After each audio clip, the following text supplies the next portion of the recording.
Hai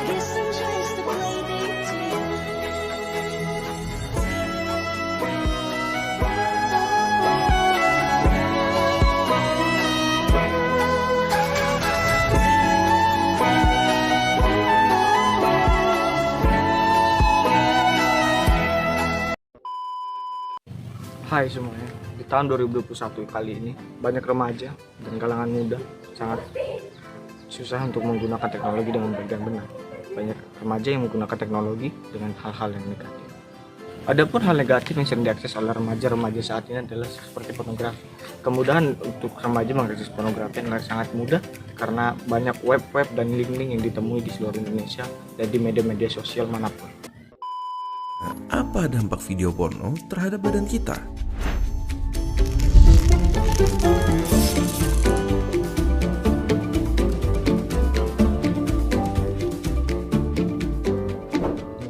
Para peneliti menemukan adanya perubahan pada otak pada mereka yang menonton video porno secara rutin, dan perubahan tersebut berhubungan dengan jumlah video porno yang ditonton. Lebih tinggi konsumsi video porno berhubungan dengan berkurangnya gray matter yang merupakan bagian penting dari sistem saraf kita.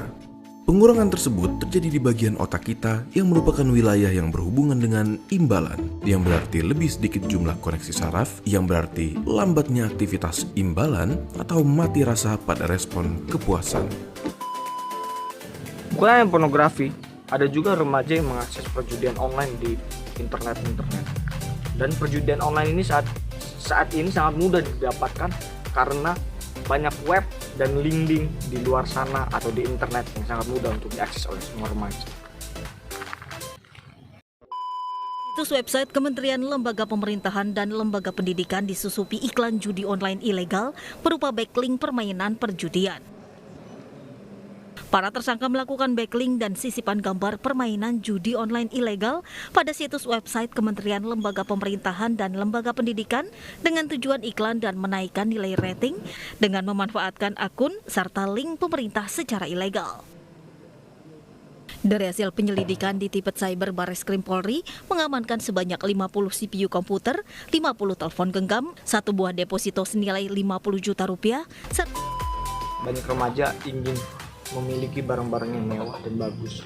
Bagaimana caranya? Mereka akan beli online. Dan di online, kita sekarang mendapati banyak sekali penipuan online. Di mana seperti di online shop, seperti kita membeli barang tetapi barangnya tidak sampai kepada kita. Direktorat Reserse Kriminal Khusus Polda Banten mengungkap penipuan perdagangan menggunakan sistem elektronik.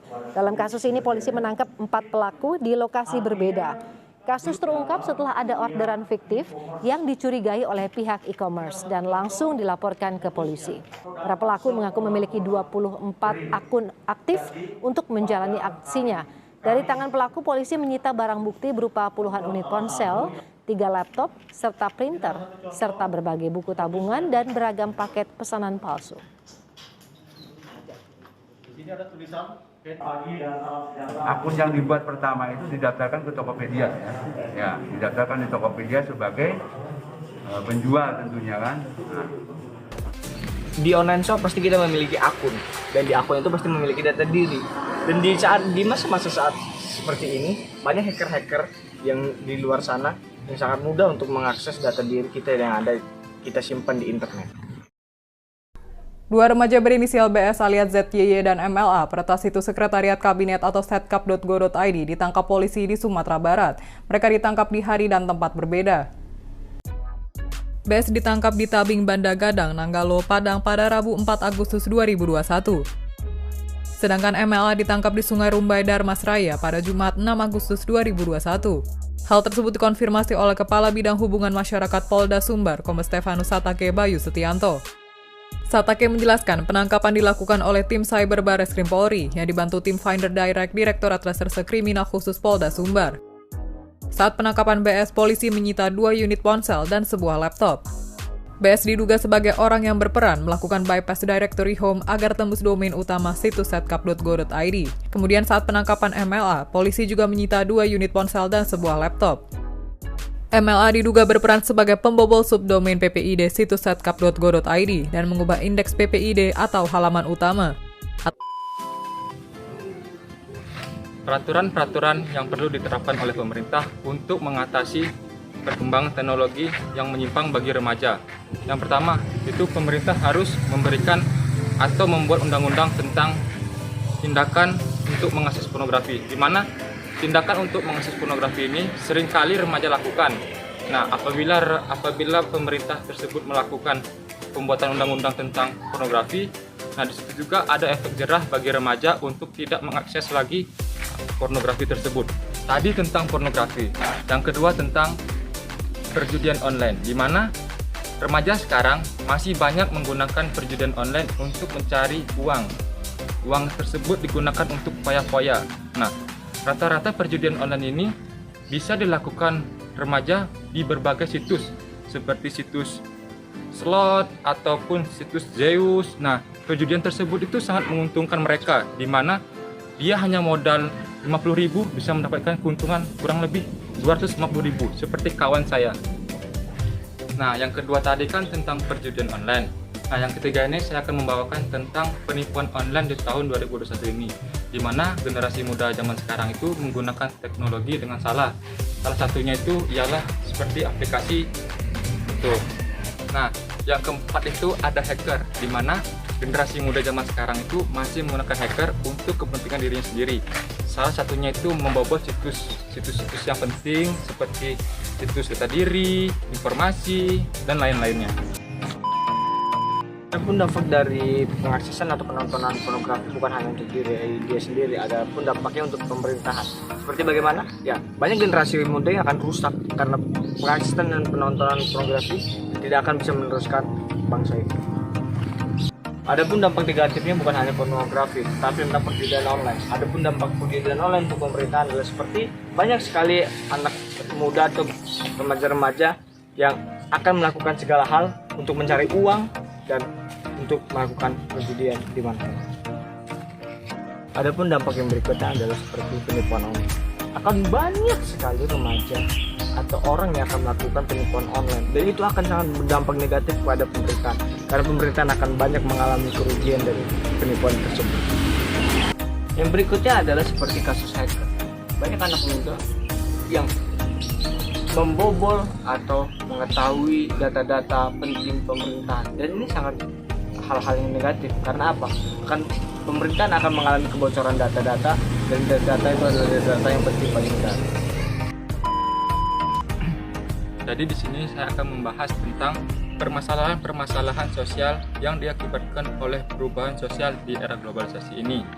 Jadi yang pertama itu adanya dampak negatif, salah satunya itu kayak generasi muda dan masyarakat sekitar masih menggunakan atau terpengaruhi oleh budaya-budaya luar, seperti cara berpakaian, cara berkomunikasi, dan masih banyak lainnya.